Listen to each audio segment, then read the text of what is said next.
master ulit.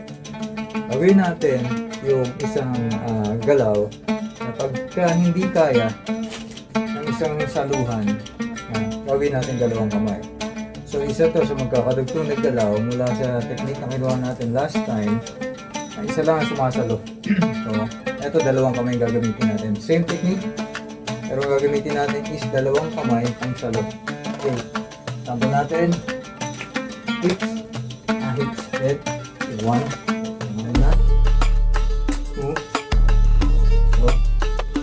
and stop. Okay, tanggal yan. So, palitan lang.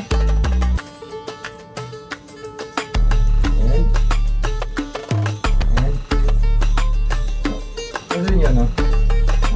Kunti ulit paliwanag. Bakit kailangan dalawang kamay? Kailangan dalawang kamay pag mahina pa to. So, sa mga katuruan, it's either both hand or single hand ang pwedeng isalo. Okay, dito tayo ngayon. Sinasabi ko nila, bigyan ko na pag hindi kaya, dalawang pansalo.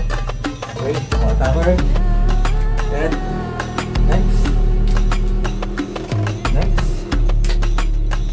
Okay, balik. Go!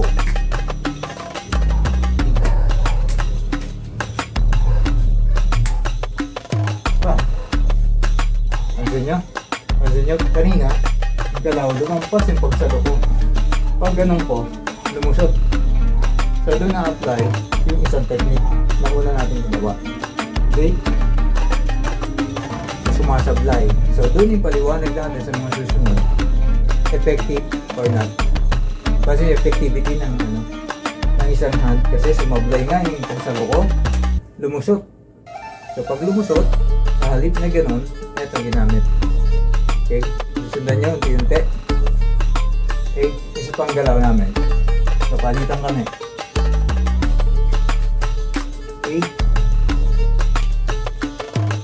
so ganun ulit, salong dalawa. Pero kung ano ang kukunin yung technique, ang mahalaga na practice nyo yung magkaibang pananaw o magkaibang paraan na pagsalo sa kamay. In a basic position, close distance o sinasabi natin CQB. Ito ang isang part ng CQB na kailangan natin matutunan in a simple and kailangan may paliwanag din konti. So ibang kapaliwanagan i-discuss natin sa mga susunod. Okay?